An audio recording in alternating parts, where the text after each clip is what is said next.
brought to you by Palvi Agrico. आता शेतीसाठी जे काही लागणार ते घरपोच मिळणार, तेही मोबाईलच्या एका क्लिकवर.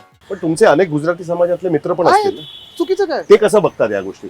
ते पण मुंबई प्रेमी आहेत ना. आय एम शुअर अमित, तुझे पण असतील अनेक मित्र असतील. अनेक आहेत, पण अनेक मुस्लिम ते मित्र कसं आहेत, बघतात? अनेक मुस्लिम मित्र आहेत, अनेक गुजराती मित्र आहेत.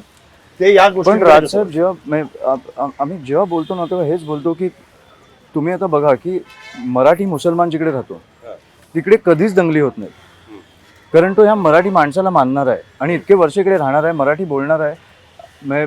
किंवा गुजराती तुम्ही बघाल, मराठी स्पीकिंग गुजराती असतील किंवा इन जनरल मराठी माणसाला घेऊन चालणारे गुजराती असतील, असे अनेक आहेत. इकडे कधीच मराठी आणि गुजराती वादविवाद होत तुमची नाही. गुजराती माणसाच्या विरुद्ध लढाई नाही सर, मी तुम्हाला तेच सांगतो, एकच मिनिट, मी तुम्हाला तेच सांगतो की तुमच्या घरावर नाही, तुमच्या दाराकडे नाही पोहोचू शकत. तुम्हाला आम्ही येऊन नाही सांगू शकत की इकडे तुम्ही आज फिश नाही खायचं या बिल्डिंगमध्ये. किंवा इंडिया पाकिस्तान जिंकल्यावर जेव्हा पाकिस्तानच्या जेव्हा मुस्लिम लोकांची जी रॅली निघते त्याची मला चिड येते.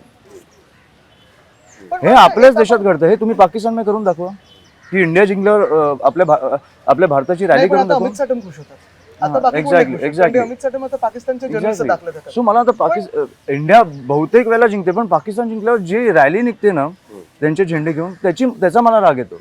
पण साहिल जी तुम्हाला सांगतो, हा लढा हा हिंदू मुस्लिमचा नाहीच आहे.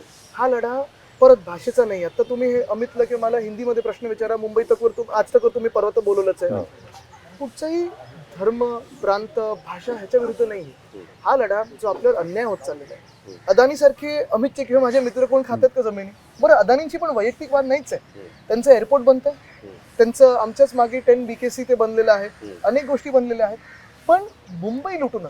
तुम्हाला मुंबईत व्यवसाय करायचा, धंदा करायचा ना, या आमचा टॅक्स भरा, रितसर जे काही आमच्या मुंबईला देणं लागतं ते द्या आणि चांगल्या ह्यानी व्यवसाय करा ना.